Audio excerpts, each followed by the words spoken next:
Bonjour et bienvenue dans cette vidéo dans laquelle nous allons commencer par les règles de déviation des rayons lumineux par une lentille convergente et ensuite passer à la construction détaillée d'une image d'un objet placé dans des différentes positions par rapport à une lentille convergente. Pour les différents cas, nous allons déterminer les diverses caractéristiques de l'image donnée par ce type de lentille, ainsi que sa nature, image réelle ou virtuelle, et son orientation, image droite ou renversée.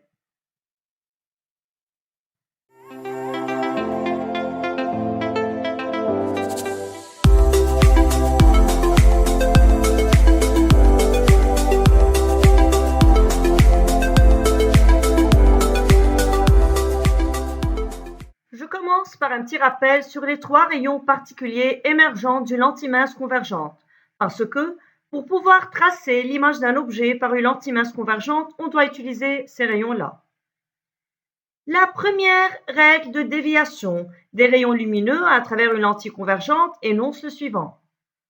Tout rayon incident passant par le centre optique d'une lentille convergente continue son chemin sans aucune déviation. Deuxième règle. Tout rayon incident parallèle à l'axe optique d'une lentille convergente émerge de la lentille en passant par son foyer image f', qui est alors le point où se rencontre l'énergie lumineuse provenant d'une source lointaine. Troisièmement, tout rayon incident passant par le foyer objet d'une lentille convergente émerge de la lentille parallèlement à son axe optique.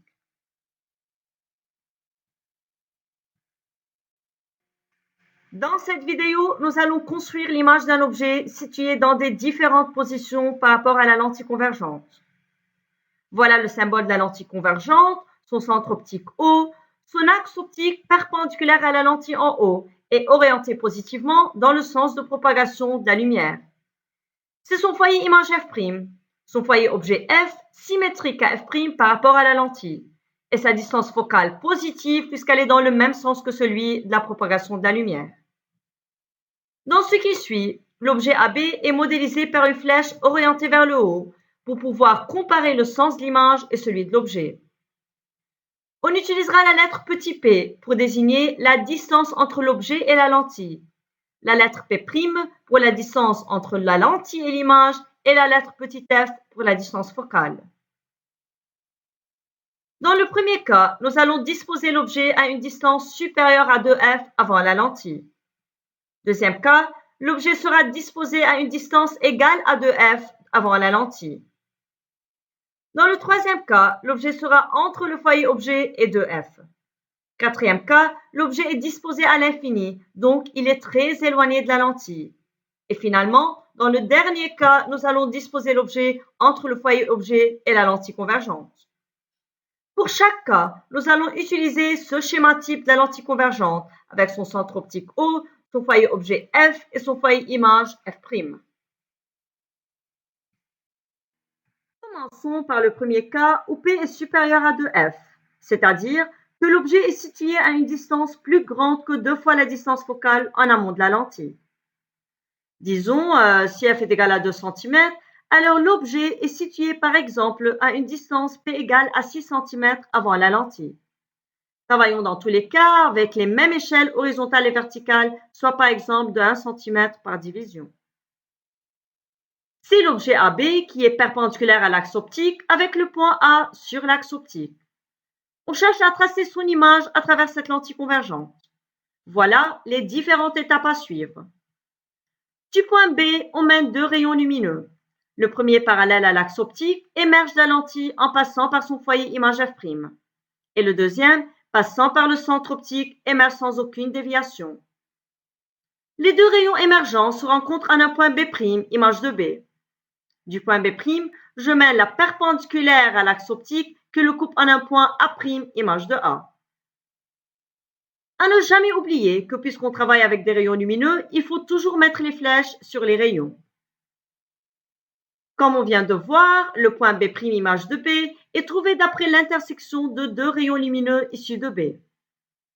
Pour vérifier qu'on a bien tracé et positionné le point B', on peut tracer de B le troisième rayon particulier, celui qui passe par le foyer objet F et qui émerge de la lentille parallèlement à son axe optique. Ça doit aussi passer par B'. D'après ce schéma, nous pouvons constater, premièrement, que l'image A'B' est renversée, c'est-à-dire elle est de sens opposé à celui de l'objet. L'image est vers le bas, tandis que l'objet est orienté vers le haut. L'image A'B' est réelle car elle se forme en aval de la lentille sur un écran. La grandeur de l'image A'B' est inférieure à celle de l'objet AB, et la distance entre l'image et le centre optique est inférieure à la distance entre l'objet et le centre optique, alors P' est inférieur à P. Vous remarquez que BOB' sont alignés. De même, AOA' aligné, car tout rayon lumineux passant par le centre optique d'une lentille continue son chemin sans aucune déviation. À noter que pour que l'image soit nette, l'écran doit être placé sur l'image A'B'. Si l'écran bouge un peu, l'image devient floue. S'il bouge encore plus, l'image va disparaître.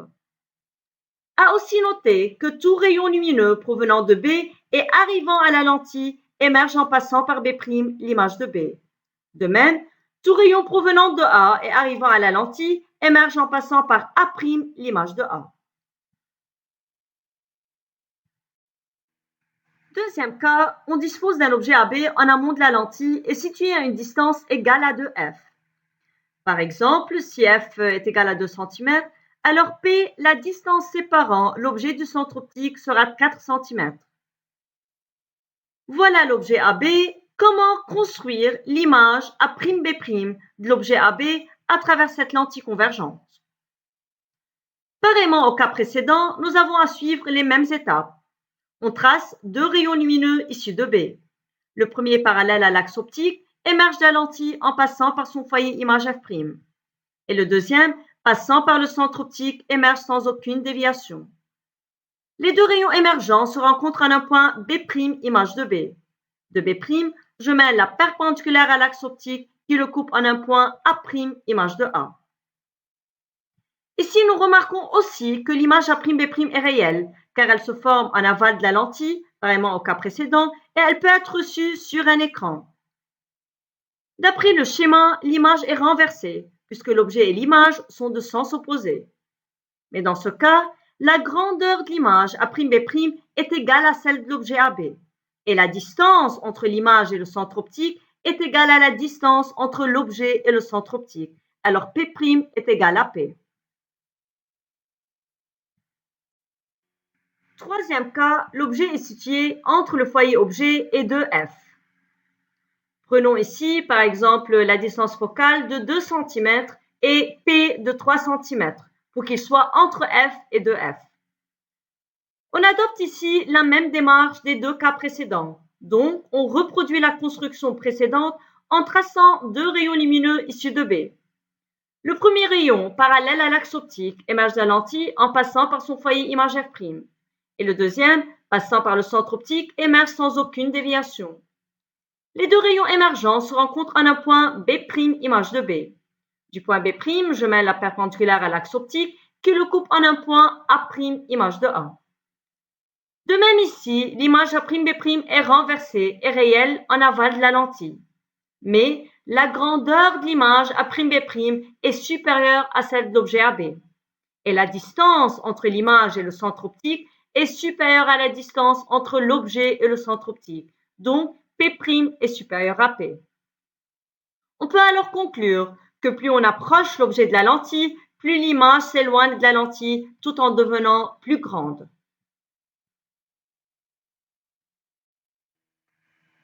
Quatrième cas. Et si l'objet est à l'infini? Comment tracer les rayons provenant d'un objet à l'infini à travers une lentille convergente?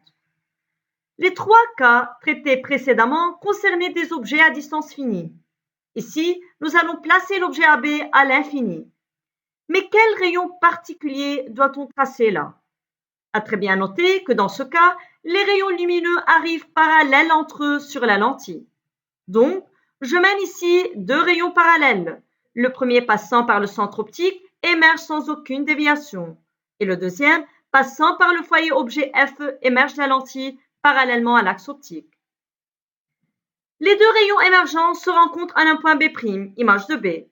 De B', je mets la perpendiculaire à l'axe optique qui le coupe en un point A', image de A.